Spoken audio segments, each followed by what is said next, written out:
Nasita merasa sangat tertekan meskipun saat ini berbaring di berangkar tanpa gangguan dari siapapun. Keheningan ruangan kelas VVIP di rumah sakit itu terasa mencekik. Kehadiran Sedan yang berdiam diri dalam satu ruangan yang sama, seperti mengurungnya dalam sangkar. Ia benar-benar tidak nyaman dengan keberadaan pria itu. Sebenarnya apa yang dia inginkan? Apa ingin menggugurkan kandunganku? Gumam Nasita dalam hati sambil memperhatikan Sedan yang tengah duduk di sofa. Tubuhnya tegak, punggung menempel pada sandaran, matanya menatap lurus ke arah jendela di ruangan itu, seolah tengah memikirkan sesuatu yang pelik. Terlihat dari kerutan halus di keningnya. Tidak lama, suara ketukan pintu berulang kali menarik perhatian Nasita yang langsung melihat ke arah sumber suara termasuk Sedan. Masuk, suara keras Sedan mengisi setiap sudut ruangan. Tidak lama pintu terbuka dan tampaklah sosok Vino, asisten Sedan. Pria berpakaian formal itu melangkah mendekat pada Sedan lalu menyerahkan sebuah paper bag kecil berwarna abu-abu. Mata Nasita menyipit memandangi paper bag yang sekarang Sedan pegang. Ini obat yang Anda minta, Tuan. Seketika Sedan melirik ke arah Nasita yang seketika membuang muka ke arah lain. Bagus, ini sesuai yang aku mintakan. Iya, Tuan. Obat ini akan langsung bekerja setelah beberapa menit diminum. Baiklah, kamu bisa pergi. Aku akan menghubungimu lagi jika membutuhkan sesuatu. Siap, Tuan. Vino segera undur diri keluar dari ruangan itu. Keheningan kembali melanda setelah Vino keluar dari ruangan tersebut. Namun tidak lama suara langkah sepatu Sedan terdengar. Hal itu membuat Nasita tegang kala pria itu kembali mendekat dirinya. Minum obat ini segera. Sedan melempar paper bag kecil ke tubuh Nasita. Wanita itu melihat barang yang Sedan lempar kepadanya dan dengan ragu ia mengambilnya. Ini obat apa? Nasita menatap penuh curiga pada obat yang diberikan. Kamu cukup meminumnya. Sekarang cepat minum. Jangan sampai aku memaksamu, ucapnya tajam. Tapi ini tidak obat apa. Aku tidak ingin membahayakan kandunganku. Sedan menggeram kesal dengan nasihat yang terus bertanya. Apakah aku harus memaksamu, ha? Nasita menjerit kala Sedan mencengkram kasar pergelangan tangannya. Cepat minum. Aku tidak suka mengulang perkataanku, Nasita. Aku akan meminumnya. Sedan langsung menghempas tangan Nasita. Wanita itu dengan ragu membuka bungkus obat itu, lalu menelannya, dan Sedan memberikan segelas air putih agar mudah tertelan. Sedan tampak tersenyum puas melihat Nasita sudah mengkonsumsi obat yang diberikan. Ia kembali ke tempat duduknya di sofa. Sementara itu, Nasita memegangi perutnya dengan erat. Rasa sakit seperti sayatan tajam mulai merayap dalam perutnya yang terasa nyeri. Ia mengerang buliran keringat membasahi wajahnya bersamaan dengan rasa sakit yang semakin menjadi-jadi. Sakit, ia mengucap kata itu dengan suara gemetar, tak mampu menahan rasa sakit yang menyiksanya. Melihat Nasita meringis kesakitan, Sedan kembali mendekati Nasita. Perutku sakit, tolong. Nasita memohon dengan suara lirih, matanya memandang Sedan dengan harap. Tenanglah, efek sakitnya hanya sebentar. Setelah itu kamu akan membaik. Sedan berkata dengan suara datar, tak menunjukkan sedikit pun tanda simpati. Tapi ini sakit sekali. Nasita meringkuk di berangkar, tubuhnya bergetar. Ia curiga dengan obat yang diberikan Sedan. Sedan diam sambil memperhatikan Nasita yang tersiksa akan rasa sakit di perut. Raut wajah pria itu datar, sorot matanya tak menunjukkan emosi apapun. Setelah beberapa saat, rasa sakit yang menyiksa Nasita mulai mereda. Wajahnya terlihat pucat dan lemas.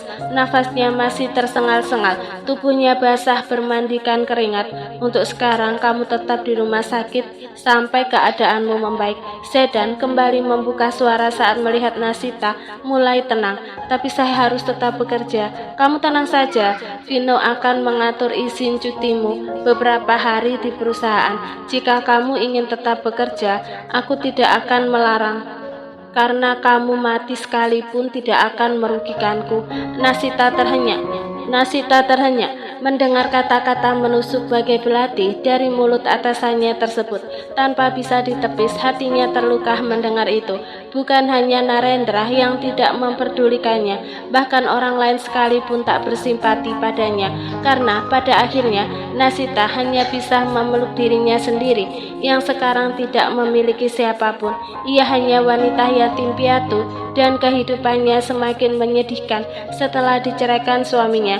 Tidak ada siapapun bisa menjadi tempat ia bersandar dan mengadu. Sedan segera pergi meninggalkan Nasita seorang diri dalam ruangan itu dalam keheningan dan kesepian yang melanda. Samar-samar suara yang begitu berisik mengganggu Nasita yang tertidur. Perlahan ia membuka matanya dan menoleh ke samping dengan perlahan. Ia melihat salah satu suster meletakkan sesuatu di atas meja. Perlahan tangan Nasita memegang perutnya.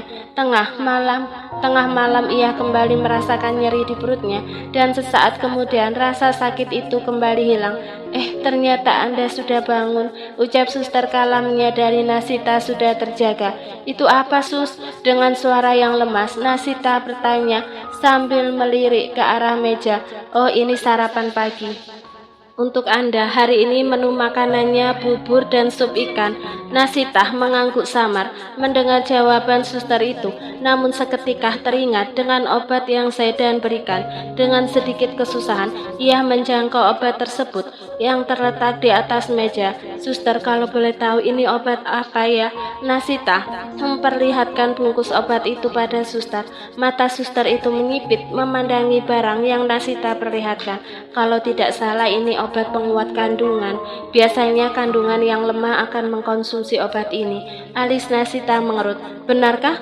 Tapi perut saya sakit sekali setelah mengkonsumsi ini. Suster itu tersenyum tipis.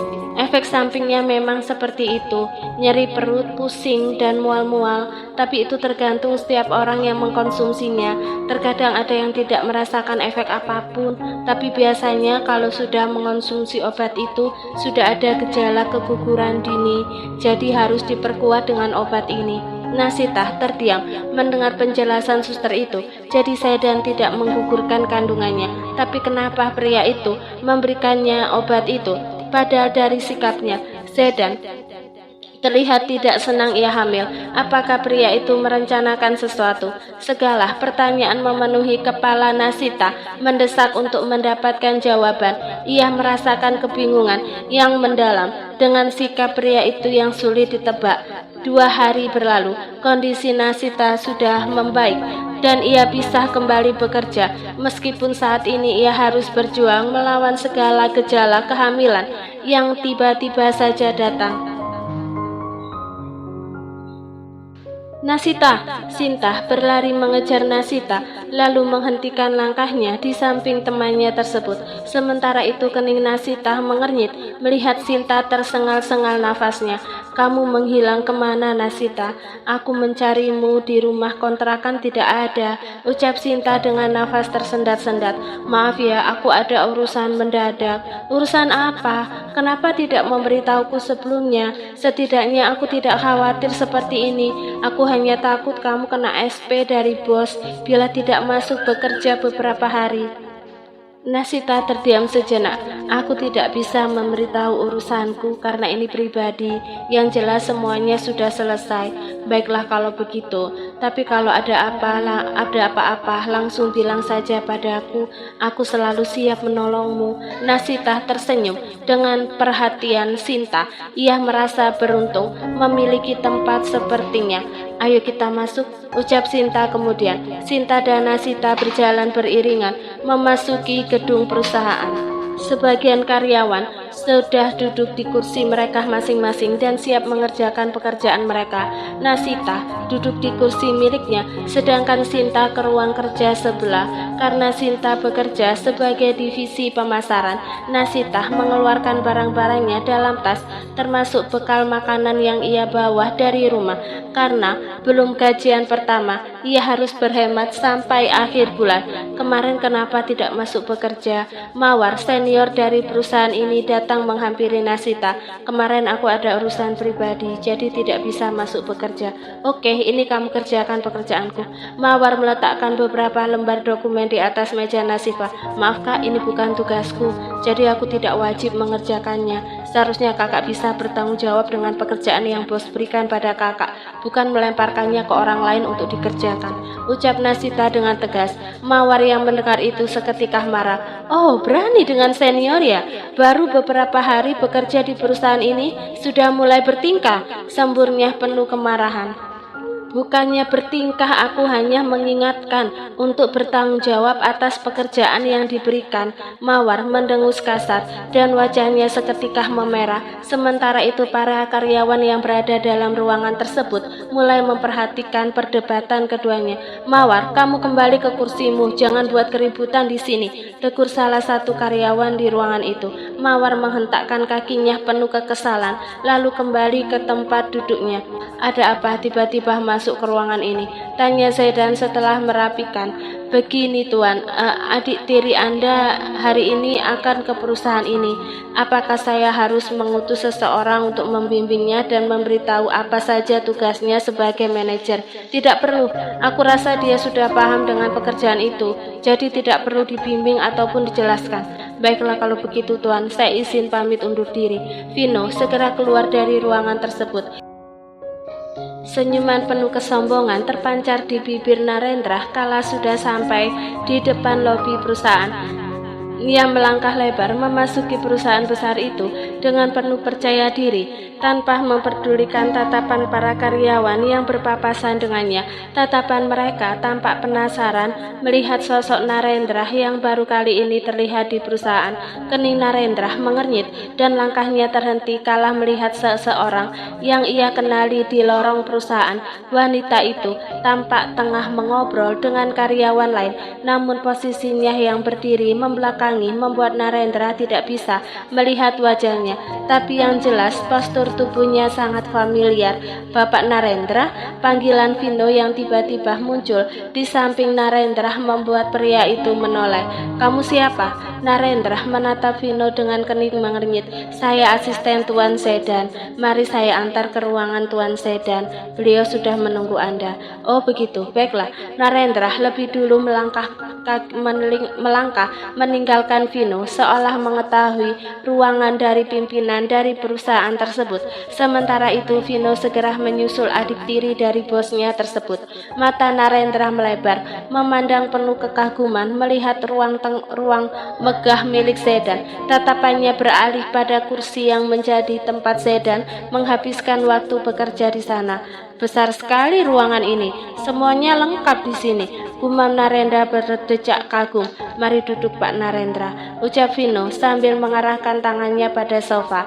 Narendra segera mendudukkannya di sofa nan empuk itu. Matanya tidak henti-hentinya memandangi ruangan tersebut. Bahkan ruangan ini lebih megah dan mewah dari ruangan bosnya di perusahaan sebelumnya. Aku harus bisa memiliki perusahaan ini, termasuk menjadi pimpinan di tempat ini, gumam Narendra penuh ambisi. Tidak lama Zaidan keluar dari ruang pribadinya, ruangan tempat ia beristirahat. Senyuman tipis mengembang di bibirnya. Selamat datang Narendra.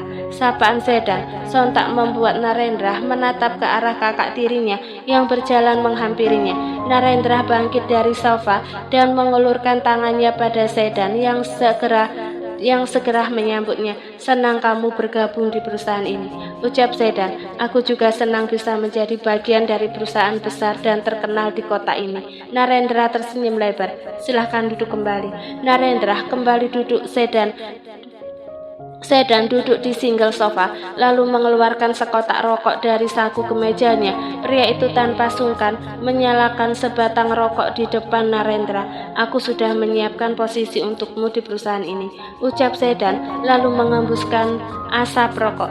Benarkah? Posisi apa yang kakak berikan padaku?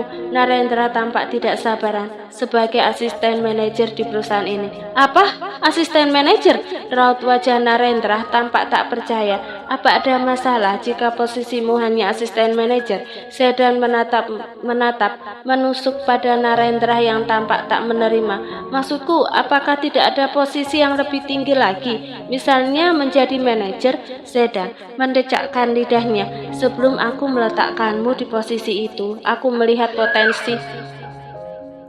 Narendra, pengalamanmu hanya sebatas menjadi staf biasa di perusahaan sebelumnya. Di perusahaan ini, aku sudah memiliki manajer yang sangat kompeten di bidangnya, dan tidak mungkin aku menggeser posisinya hanya demi mengikuti keinginanmu. Papar Sedan yang tersirat kata-kata sindiran. Narendra terdiam, bibirnya menguncup menahan amarah. Sorot kekesalan terpancar jelas di matanya. Meskipun ia berusaha menunjukkan wajah tenang, Sedan yang tajam pandangannya dengan mudah menangkap emosi yang tersembunyi di balik mata saudara tirinya itu. Tapi jika kamu tidak menginginkan posisi itu, aku tidak masalah. Masih banyak orang lain yang ingin mendapatkan posisi itu, ucap Sedan dengan nada santai, tetapi sorot matanya menunjukkan kekuasaan. Narendra memejamkan matanya sejenak. Aku menerimanya. Suaranya terdengar gemetar, mengungkapkan kekecewaan yang mendalam. Baguslah kalau begitu. Besok kamu bisa mulai bekerja di perusahaan ini. Sedan meletakkan batang rokoknya yang tinggal setengah di asbak.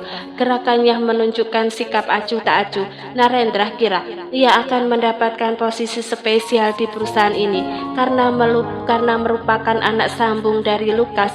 Nyatanya, ia diperlakukan seperti orang biasa, dan ia semakin kesal karena pemegang kendali di perusahaan ini adalah Sedan.